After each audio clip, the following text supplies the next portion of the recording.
Sir, you're not going anywhere until I see that receipt. Stop right there. Move. You don't get to detain me because you feel like it. Drop the bag. Show me the receipt. Now. I'm not required to. You have zero reason to stop me. You're not free to go until I say you're free to go. Say it again for the cameras because you're crossing the line. Sir, you're not going anywhere until I see that receipt. Stop right there. The demand wasn't a request. It was a command barked across the polished tile floor of the Tech Haven entrance. It was the kind of tone used to startle a teenager shoplifting a candy bar, not to address a 54-year-old man in a bespoke charcoal suit. Marcus Thorne didn't break stride.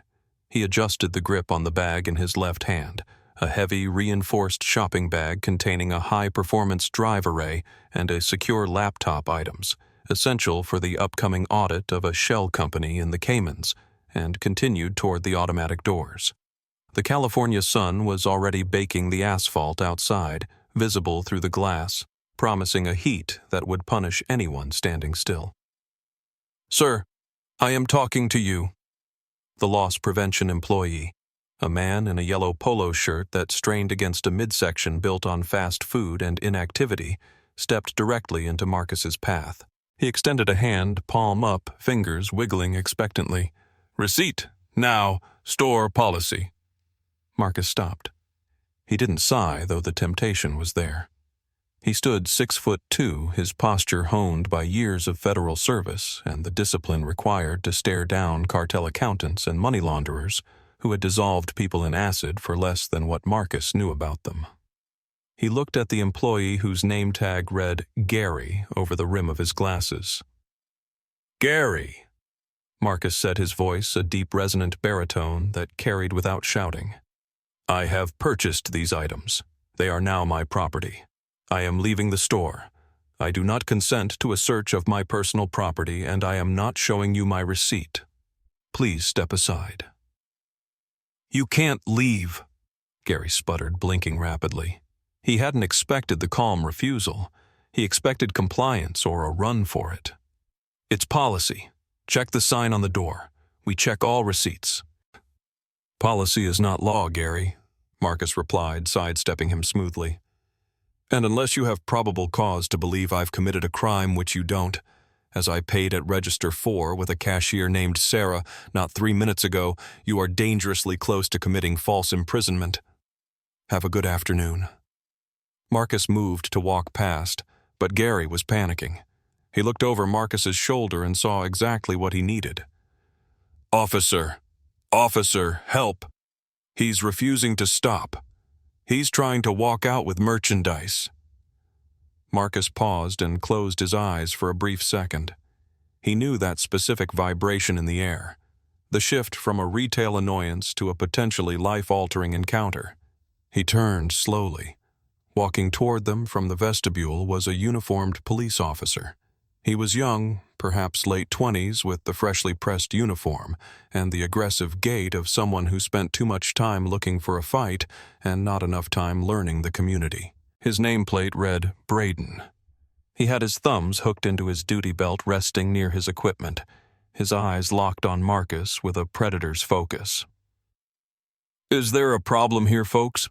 Braden asked, though he wasn't looking at Gary. He was sizing up Marcus, taking in the suit, the expensive watch, and the large bag. In Braden's eyes, Marcus saw the calculation happening, the bias kicking in, overriding logic. A black man, a high-value bag, a refusal to comply. In Braden's mind, the narrative was already written. "He won't show the receipt, officer," Gary said, emboldened now. "He's trying to push past me with a bag full of electronics." Officer Braden stepped into Marcus's personal space, violating the reactionary gap standard taught in every academy, an intimidation tactic that Marcus had seen 1,000 times. "Drop the bag, sir," Braden said. It wasn't a question. "And let's see that receipt." Marcus held the bag firm. "Officer, I am not required to show a receipt to leave a store. I have committed no crime. Unless you have articulable, reasonable suspicion that I have committed a theft, this conversation is over." I said. Braden's voice dropped an octave, trying to sound menacing. "Show me the receipt, or we're going to have a problem." Officer Kyle Braden was 29 years old and had been on the force for 4 years. He was the type of officer who believed that respect was something you demanded with a badge not earned with judgment. He saw the world in binary terms, sheep and wolves. And right now he was decided that the man in front of him, despite the nice suit, despite the calm demeanor, was a wolf trying to pull a fast one. "Sir, you need to lower your voice and listen to instructions," Braden said, though Marcus hadn't raised his voice a single decibel. It was a standard tactic accuse the subject of aggression to justify your own escalation. "My voice is level Officer Braden," Marcus said, reading the nameplate intentionally. "I am simply asserting my Fourth Amendment rights. I have purchased this property. The transaction is concluded. I am free to go." "You're not free to go until I say you're free to go," Braden snapped. He moved his hand from his belt buckle to rest on the grip of his taser.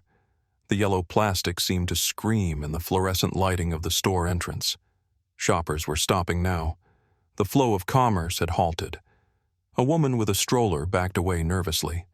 2 teenagers near the kiosk pulled out their phones, the universal signal that things were about to get ugly. "Officer," Marcus said, his voice dropping to a tone that was almost professorial. "Let me be very clear so there is no misunderstanding. You are currently detained me.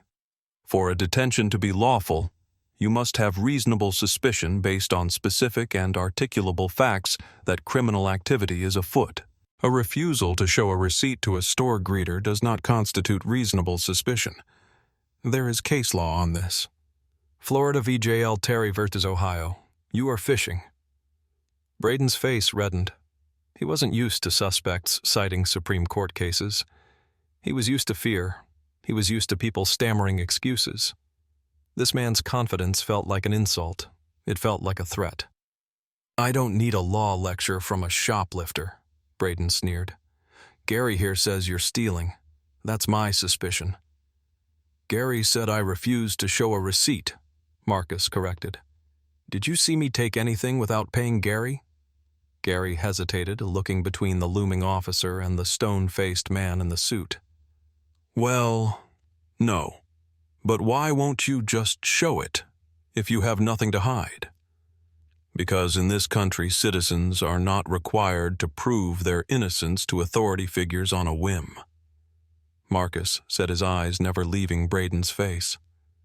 "We have rights, and I am exercising mine." Braden had heard enough. He stepped closer, his chest almost bumping Marcus. "I'm done asking. Give me your ID, now. We're going to run you and see what warrants pop up. Guys like you always have something." "Guys like me?" Marcus asked, a dangerous edge entering his voice for the first time. "And what kind of guy is that, officer?" "The kind that argues with police in a mall." Braden deflected, realizing he might have slipped. "ID, now. Failure to identify is a crime." "Only if I am lawfully arrested or detained for a valid crime," Marcus countered. "Which I am not. I am not providing identification. I am leaving." Marcus made to turn a slow, deliberate movement to show he wasn't fleeing, just ending the encounter. Braden reacted on instinct and anger. He grabbed Marcus's arm, his fingers digging into the expensive wool of the suit jacket. "Don't you walk away from me!" Braden shouted. Marcus froze. He looked down at the hand on his arm, then up at Braden's eyes. "Officer, remove your hand," Marcus said. The temperature in the entryway seemed to drop 10 degrees. "You are now committing battery. I strongly suggest you rethink your next move." The silence that followed Marcus's statement was heavy, thick with the tension of a stretched rubber band about to snap. The crowd had grown. There were at least 10 phones pointed at them now, little black rectangles capturing every pixel of Officer Braden's flushed face and Marcus Thorne's immovable resolve. "Battery." Braden let out a short, incredulous laugh. "I'm conducting an investigation. You're resisting." "I am not resisting," Marcus said. holding his hands slightly out to his sides, the shopping bag still firmly gripped in his left hand. I am standing still. I am verbally asserting my rights. You grabbed me. That is a seizure. And since you still haven't articulated a crime, it is an unlawful one. Braden released the arm but didn't back down. He couldn't, not with the audience watching, not with Gary. The loss prevention guy looking at him like he was the only thing standing between order and chaos. His ego was in the driver's seat now, and it had a lead foot. You want to play lawyer, fine. Braden spat. Put the bag on the floor. Hands behind your back. I'm detaining you for investigation of grand larceny. Based on what evidence?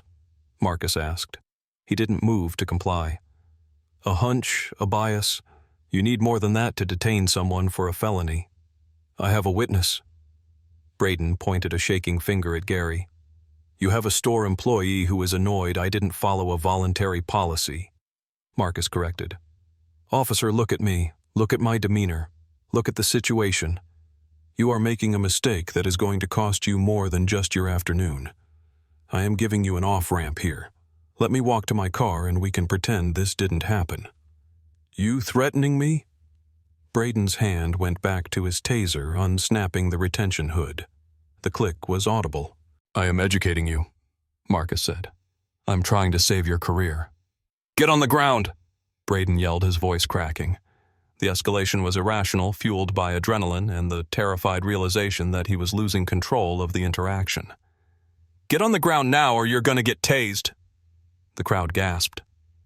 He didn't do anything, a woman shouted from the back. He just bought a computer. I saw him in line. Back up! Braden screamed at the onlookers, waving his free hand while keeping his right hand on the taser grip. Everyone back the hell up. This is a police operation. He turned back to Marcus, who hadn't flinched. Marcus stood like a statue, his expression one of profound disappointment. Ma'am, Marcus called out to the woman who had shouted without taking his eyes off Braden. Thank you. Please keep recording. Do not stop. Last chance. Braden pulled the taser from its holster. The red laser dot danced on Marcus's chest right over the silk tie. On the ground. I will not get on the ground, Marcus said calmly. I am 74 inches tall and I have bad knees. Moreover, I will not submit to an unlawful order. If you deploy that weapon, you will be using excessive force on a non-violent, non-threatening subject who is passively resisting an unlawful arrest. That is a clear violation of the Fourth Amendment and department policy. Braden hesitated. The taser felt heavy in his hand. The man wasn't screaming. He wasn't fighting. He was just speaking. But the words felt like punches. Braden holstered the taser, realizing that shooting an old guy in a suit might look bad on the news. Instead, he reached for his handcuffs. Fine. We'll do it the hard way. Braden lunged forward, grabbing Marcus's wrist and twisting it behind his back with force that was entirely unnecessary. Ow! Marcus said a flat statement of fact as his shoulder joint was torqued. You are hurting me. I am not resisting. Stop fighting. Up! Braden yelled for the cameras despite Marcus standing perfectly still. Stop resisting. I am not resisting. Marcus repeated, his voice tight with pain but controlled. He dropped the shopping bag. It hit the floor with a heavy thud. The bag contains delicate electronics. If they are damaged, you will be liable for that as well. Shut up. Braden slammed Marcus against the glass wall of the vestibule. The impact rattled the automatic doors. He wrenched Marcus's other arm back. The cold steel of the handcuffs bit into Marcus's wrists. Braden ratcheted them tight, too tight. You're under arrest. Braden panted close to Marcus's ear. Disorderly conduct, obstruction of justice, and resisting arrest. You cannot have resisting arrest without a valid underlying arrest, Marcus whispered. But you'll learn that in court. Braden spun Marcus around. Walk. He shoved Marcus toward the exit. The crowd had formed a semicircle outside. There were phones everywhere. People were angry. Why are you arresting him? a man in a construction vest yelled. "He showed you he paid." "Back off!" Braden shouted, his face slick with sweat. He was marching Marcus toward his patrol car parked in the fire lane. Marcus walked with dignity despite his hands being bound behind him. He kept his head up. He looked at the cameras. "My name is Marcus Thorne," he said, loud enough for the phones to pick up.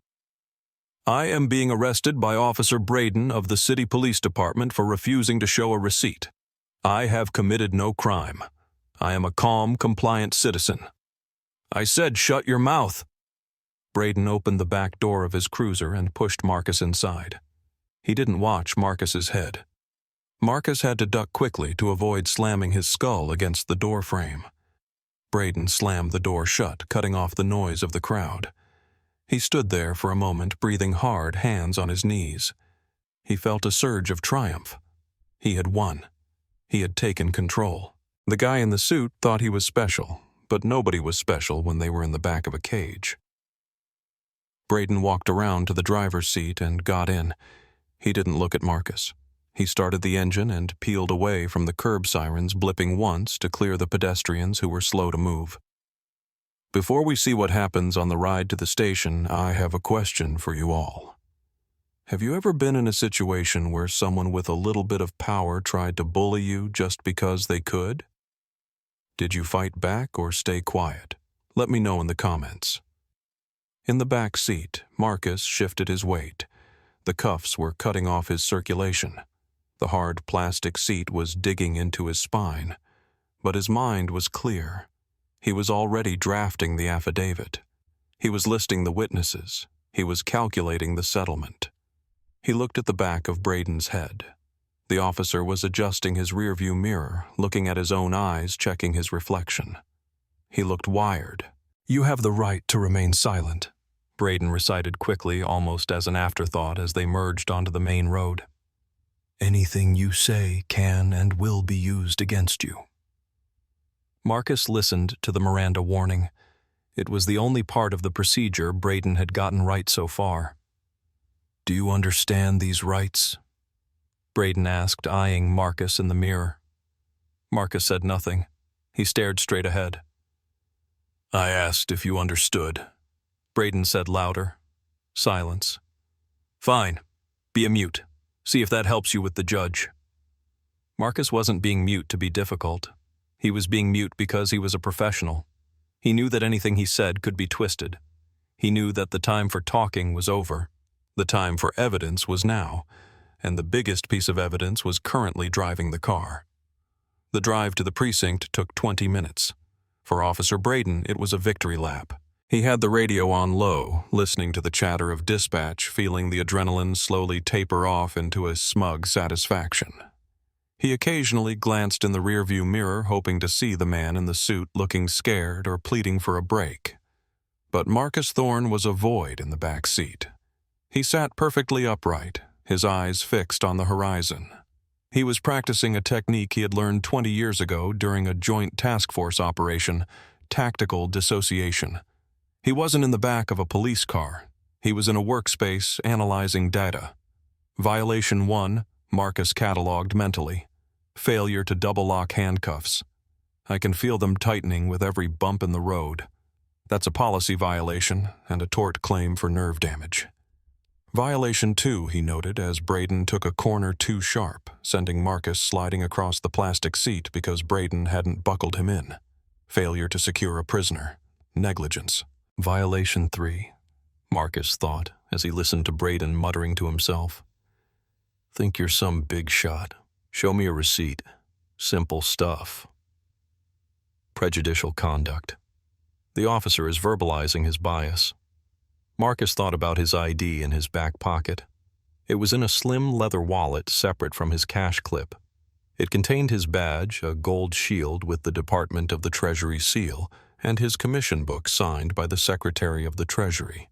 He was a GS-14 special agent, a criminal investigator. He had the authority to investigate financial crimes, money laundering, and tax evasion at the highest levels. He carried a Glock 19 currently locked in the biometric safe in the trunk of his own car back at the mall. He had arrested people who owned private islands. He had stared down cartel bosses in interrogation rooms in El Paso. And now he was being lectured by a 29-year-old patrolman who probably didn't know the difference between a 1040 and a W-2. You know, Braden said, breaking the silence again, needing to fill the void. If you had just shown the receipt, you'd be home right now, playing with your new computer. Now you're going to spend the night in holding. Maybe get arraigned Monday. Hope you didn't have plans. Marcus remained silent. He focused on his breathing. Inhale for 4, hold for 4. Exhale for 4. What do you do anyway? Braden asked, looking for a hook. You dress like a lawyer. You a lawyer. That why you think you know the law? Silence. Cat got your tongue, or you just realizing how stupid you were? Braden laughed to himself. He picked up his radio mic. Dispatch Unit 4 Alpha. En route to station with 1 male in custody. Code 4. 10-4-4 Alpha. The dispatcher crackled back. Marcus allowed himself a tiny, imperceptible smile. Code 4. No further assistance needed. That was the biggest lie of the day. Braden was going to need a lot of assistance. He was going to need a union rep, a lawyer, and a new job. The cruiser pulled into the precinct Sally Port.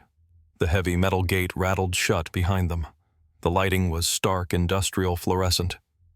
Braden got out and opened the back door. Let's go. End of the line. He grabbed Marcus by the arm again to pull him out. Marcus stepped out stiffly, his shoulders aching. Watch your head, Braden said mockingly, not shielding the door frame this time either. They walked into the booking area. The smell of stale coffee, floor wax, and misery hit Marcus. It was a smell he knew well, but usually he was on the other side of the counter. The booking room was a flurry of low-level activity. A drunk was singing in a holding cell. 2 officers were typing reports at a bank of computers. Behind the high desk sat Sergeant Miller, a man with graying hair and eyes that had seen everything and was impressed by none of it. He was 55, a year older than Marcus, and carried the weary weight of 30 years on the job. Braden marched Marcus up to the counter. What do we have here, Kyle? Sergeant Miller asked, not looking up from his paperwork. Refusal to comply, disorderly obstruction, Braden said, puffing his chest out. Guy wouldn't show a receipt at Tech Haven. Caused a scene. Resisted arrest. Miller looked up then. He saw Marcus. He saw the suit. He saw the demeanor. He frowned. Over a receipt? He was acting suspicious. Braden defended. Refused ID.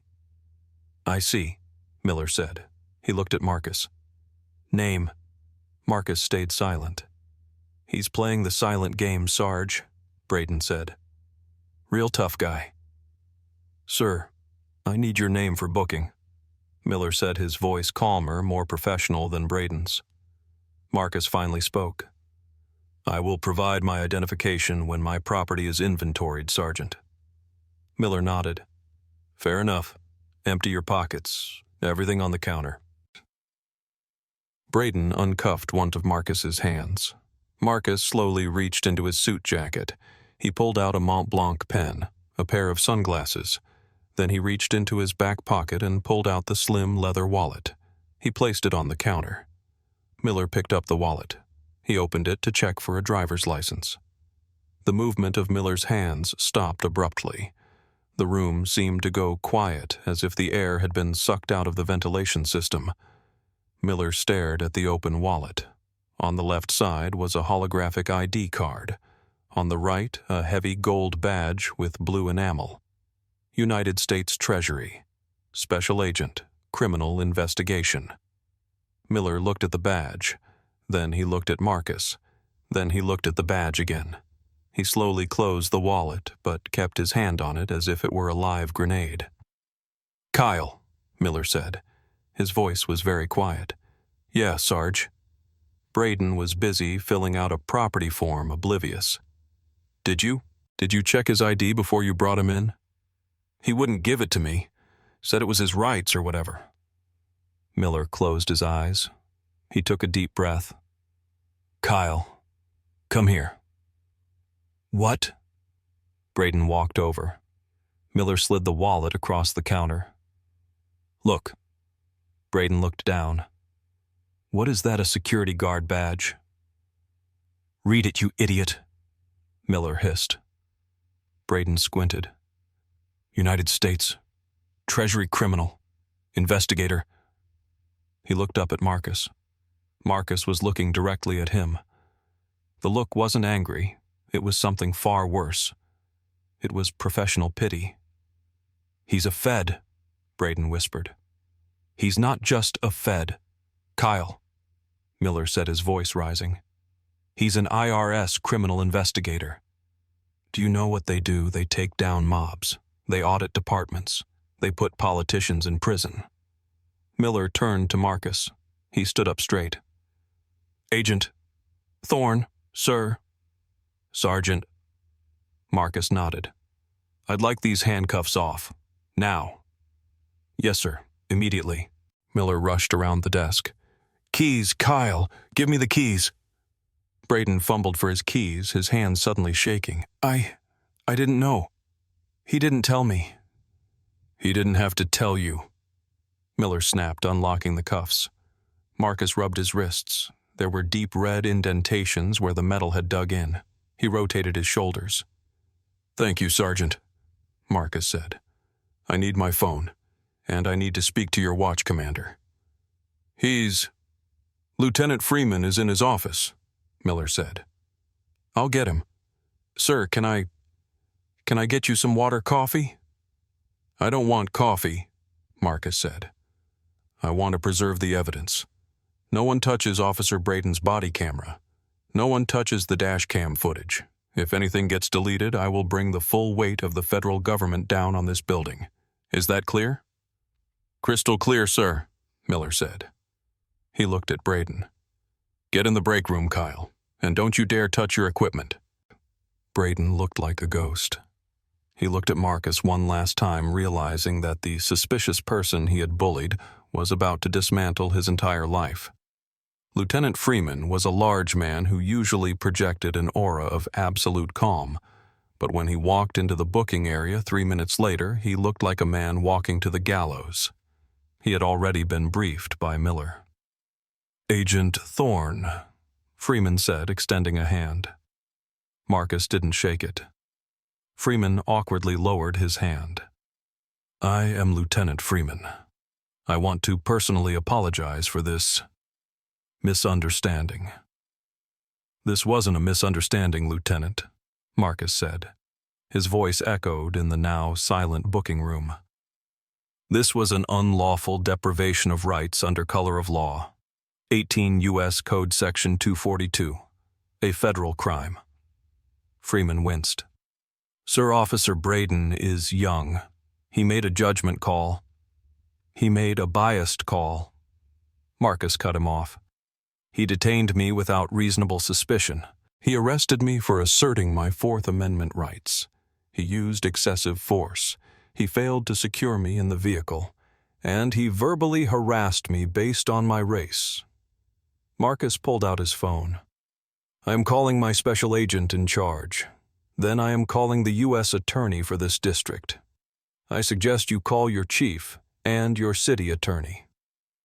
Agent Thorne, please, Freeman pleaded. Can we discuss this in my office? We can drop all charges immediately. We can expunge the arrest record right now. There's no need to make this a federal case. It already is a federal case, Marcus said, tapping the screen of his phone. Because I am a federal agent who was kidnapped by your officer. But it's not about me. It's about the guy who comes in here next week who isn't a federal agent. The guy who works at the grocery store. The guy who doesn't know case law. What happens to him? Freeman didn't have an answer. Officer Braden is a liability, Marcus continued. I saw it in his eyes. I saw it in his tactics. This wasn't his first time. It was just the first time he got caught by someone who could bite back. We will investigate, Freeman promised. Internal affairs. I will be filing a formal complaint, Marcus said, and a lawsuit. But right now I am leaving. I want a copy of the incident report, the booking sheet, and the property inventory. I want them now." "Of course," Freeman said. He turned to Miller. "Print everything. Now." Marcus made his call. He stood in the middle of the booking room, surrounded by nervous officers. "SAC Johnson. It's Thorne. Yes, I'm fine. I'm at the 4th Precinct. I need you to send a team over." "No, I've been arrested. False arrest." "Yes." "The officer is... well, he's about to have a very bad year." Marcus looked over at the break room door. Through the small window, he could see Braden sitting at a table, head in his hands. "And Johnson," Marcus said into the phone, "send the Civil Rights Division liaison. We're going to need to look at this department's stop and ID stats. All of them." Freeman went pale. An IRS audit was bad. A DOJ civil rights investigation was a death sentence for a department's administration. The fallout was swift, public, and devastating. The video from the woman in the parking lot hit social media before Marcus had even left the station. By the next morning, it had 4 million views. The hashtag #TechHavenArrest was trending globally. The image of Marcus Thorne, dignified, calm, suited, being shoved against the glass by a screaming, red-faced officer Braden, was the perfect visual representation of police overreach. But the real damage happened in the courtroom. Marcus's lawsuit didn't just target Braden. It targeted the city's training policies and the store's collusion with the police. The discovery phase was brutal. Marcus's lawyers working pro bono because Marcus donated the fees unearthed Braden's disciplinary file. There were 12 prior complaints: excessive force, rudeness, racial profiling, all dismissed by supervisors as unfounded. Not this time. During the deposition, Marcus sat across from Braden. Braden looked smaller now, stripped of his uniform, wearing an ill-fitting suit. "Officer Braden," Marcus asked, acting as his own co-counsel, "can you articulate the specific crime I was committing when you detained me?" I thought you stole the computer," Braden mumbled. "Based on what facts? You looked like you didn't belong." "Because I was black?" "No, because you were resisting." "Asserting rights is not resisting, Mr. Braden," Marcus said softly. "It is citizenship." The city settled for $450,000 to avoid a jury trial that would have been a public relations massacre. As part of the settlement, the department was forced to rewrite its stop and identify policy and implement mandatory constitutional law training for all officers, taught ironically by a curriculum Marcus helped review. Kyle Braden was terminated. His certification was revoked by the state board, meaning he could never work as a police officer in the state again. The last Marcus heard Braden was working in a warehouse checking packing slips. A bitter irony that wasn't lost on anyone. Marcus took the $450,000 check and signed it over to the Legal Defense Fund and a local scholarship for law students from underrepresented communities. He didn't need the money. He needed the change. On a Tuesday afternoon 6 months later, Marcus walked back into Tech Haven. The new security guard nodded politely at him. "Good afternoon, sir," the guard said. "Good afternoon," Marcus replied. He bought a new hard drive. He walked to the exit. "Have a good day, sir," the greeter said, not asking for a receipt. "You too," Marcus said. He walked out into the sun. The air felt cleaner. The weight of the handcuffs was a memory, but the lesson remained. Freedom wasn't free. It was something you had to fight for, stand for, and sometimes be arrested for. Marcus got into his car, checked his reflection in the mirror, still the same calm, determined face, and drove away. He had work to do. There were still plenty of bullies in the world, and he had a badge to catch them. Conclusion. It's easy to watch a story like this and cheer for the victory. It feels good to see the bully get taken down, to see the bad cop lose his job, and the good guy win. But we have to remember something important. Marcus Thorne won because he was exceptional. He won because he was a federal agent, because he knew the law better than the officer, and because he had the resources to fight. What if he had been a 19-year-old student? What if he had been a construction worker with a prior record?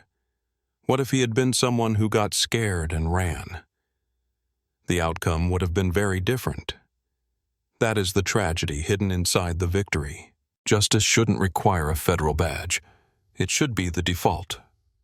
This story is a reminder that knowing your rights is your first line of defense, but also that we have a long way to go before the system works for everyone, not just those who can fight back.